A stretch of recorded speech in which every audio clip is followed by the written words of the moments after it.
Hi everybody, I'm Dr. Scott Petrie. This is my final lecture for helping history teachers become writing teachers. This is in Module 6 and it is about rubric validation.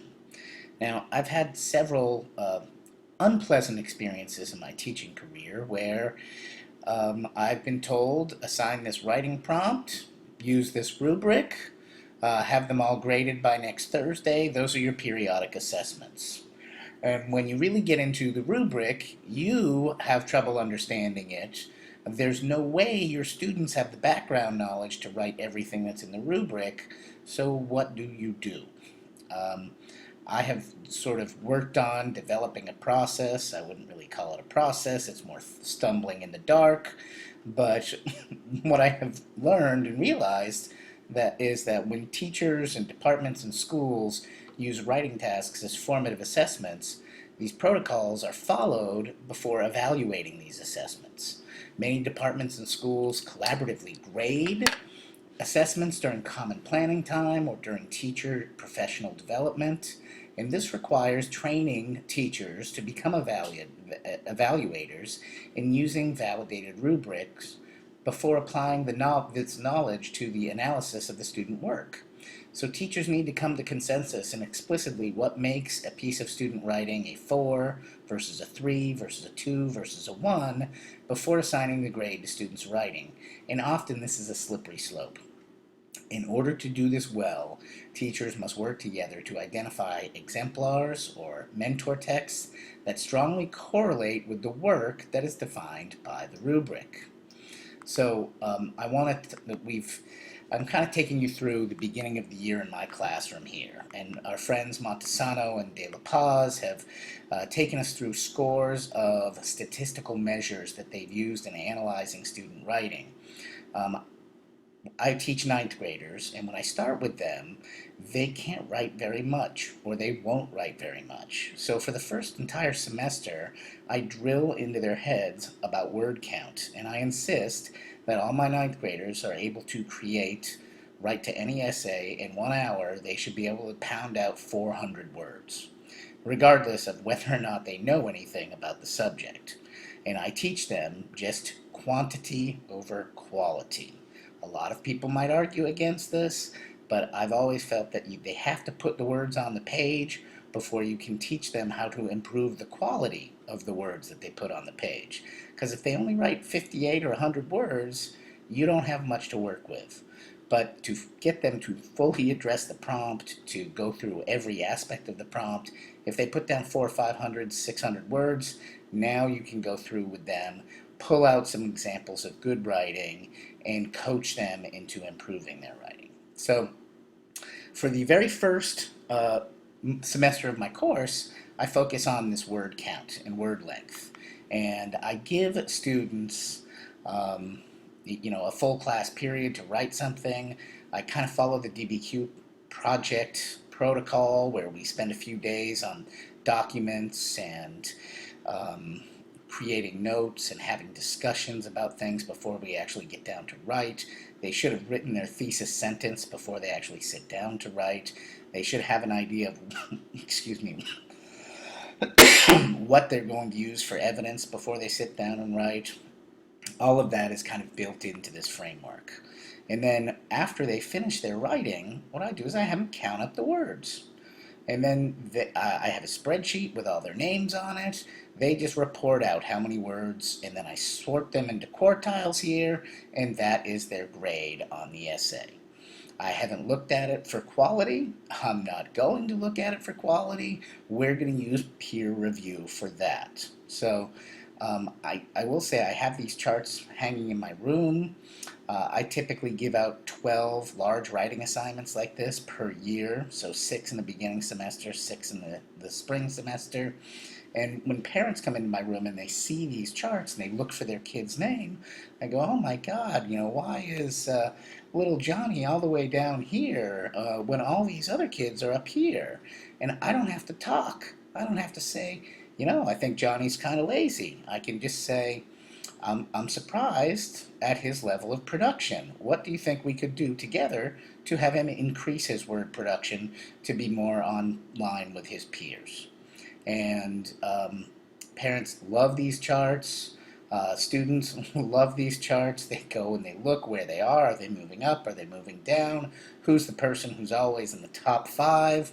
And typically, there's a lot of change throughout the course of the year. It's not always the same 5 kids in the top spot. So, I also track this by class period, and I usually create what's called a class mean. You can't see it, but over the course of this semester or on this assignment, the class mean was 365 words. The high is 518, the low looks like it's 204, or I hope that's not 22. But I chart this for the classes, and I ask my period 1, why is period 3, 70, 80 words below you? What are you guys doing where there's more people writing more words in this class versus that class? And they have lots of different reasons and explanations for this. But I find when you start putting these numbers and charts up on your walls, administrators stop asking you questions, which can usually always be a good thing. And what I do is I tell them I'm tracking my student improvement. I want to see how much do my students improve over the course of the semester. And this is the way I show it. So, the first step in validating a rubric is to find a rubric that actually works. And what I will do is I'll only use 1 or 2 elements of the rubric before I give it to the students. So for instance, this is an LDC rubric on argumentation, and they call it a focus. I call it a thesis sentence. So for my first time when I'm training the students on how to use this, I will just focus on what is a 1, what is a 2, what is a 3, and what is a 4. And typically for a 4, they need a complex thesis that has 3 legs, and those 3 legs are the 3 parts of your argument. And you'll notice that LDC leaves a little bit of room here for the plus and minuses. So students can grade this. This is a 1 plus, this is a 2 plus. They don't quite have everything they need for a 2, but it's more than a 1. So, and I should say something a little bit about holistic scoring versus analytical scoring. Holistic scoring is just a single score that indicates the overall quality of a whole piece of writing. Raters give this one summary score based on their overall impression of the text without having to break it down and evaluate component skills. Analytical scoring, which is what this rubric does, examines multiple aspects of the writing. So this is thesis, controlling ideas argument, reading and research I use as evidence, and organization is the same as structure.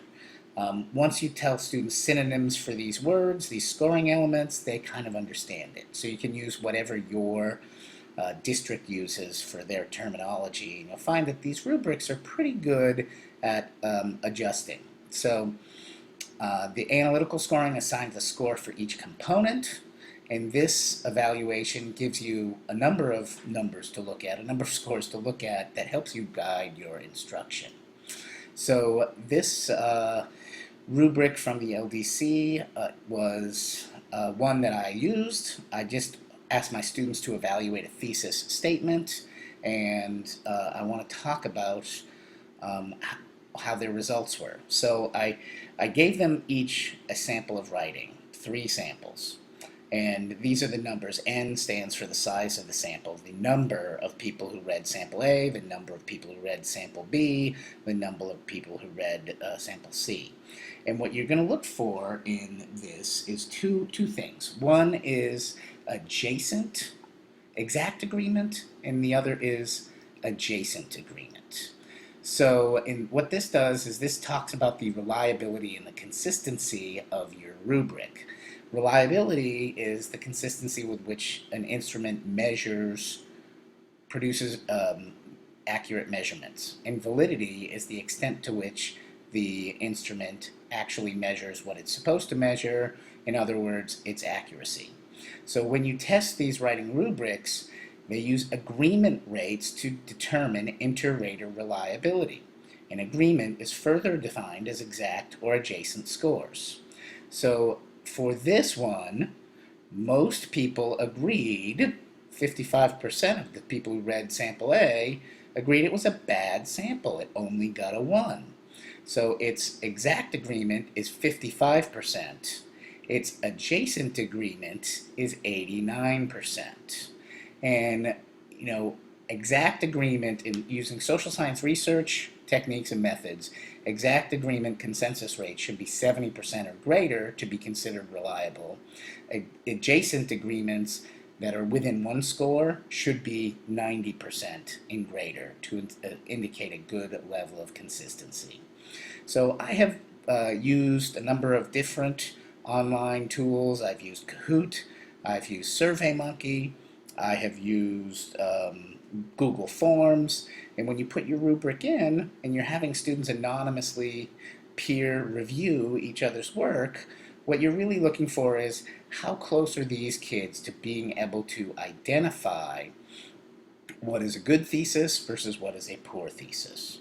And you can see that this was impossible for me to do with this sample of students. These numbers of 70% exact and 90% adjacent are extremely difficult to get in classrooms. But I would argue that making your students go through this process actually does encourage metacognition. It encourages them. You'll hear them arguing with each other about how that should be a 4, no, that should only be a 3, and those are the discussions you want to hear as a teacher. That actually helps change the attitudes in your class about writing. You now have students proudly arguing, I got a 4, no, you should have gotten a 3. These are all good things to have in our classrooms. So I would go on, but I'm running out of time. I guess I'm going to talk about 4 ways we can improve the quality of the rubrics and improve your validity numbers and your consistency numbers, your inter-rater reliability, as we say. And the first way is to use benchmarks and mentor texts.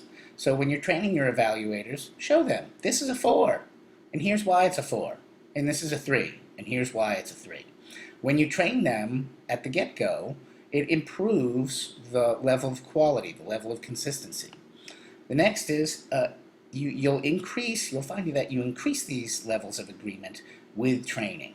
And if you train your students like you would train your teachers, you'll see them getting better at this and better at this. Sometimes it's hard, especially with younger students, to get them to care about another student's work. But if you keep being consistent and you keep going back to it, you'll see that they start to take it as seriously as you take it. And especially when you keep reporting out the numbers to them. And you tell them, look, our goal is to get to 90% adjacent and 70% exact. We're not there yet. We're going to try it again. The next way to increase your consistency is use topic-specific rubrics. And I talked about this earlier. You cannot just take a generic rubric that hasn't been used for social studies and throw it into your socialism versus capitalism essay. You should use elements of your socialism and capitalism criteria chart, some of the lecture notes that you've given, some of the facts that you expect them to know should be in your rubric. Make it very specific to that topic, and then you'll find your accuracy goes up. And then also use the plus and the minus signs. That improves, they're saying it's a 3.5, it's really just a 3, but that's close to a 4. It gives you a little bit more wiggle room when you're talking about improving your inter-rater reliability. So, thank you so much for listening. I hope you try this in your class. If you do, please drop me a line and let me know how it goes, or send me a tweet. Again, thanks so much for taking the MOOC. I've had a wonderful time being your teacher. This course has totally exceeded my expectations, and I hope you got something of value out of it too. Take care.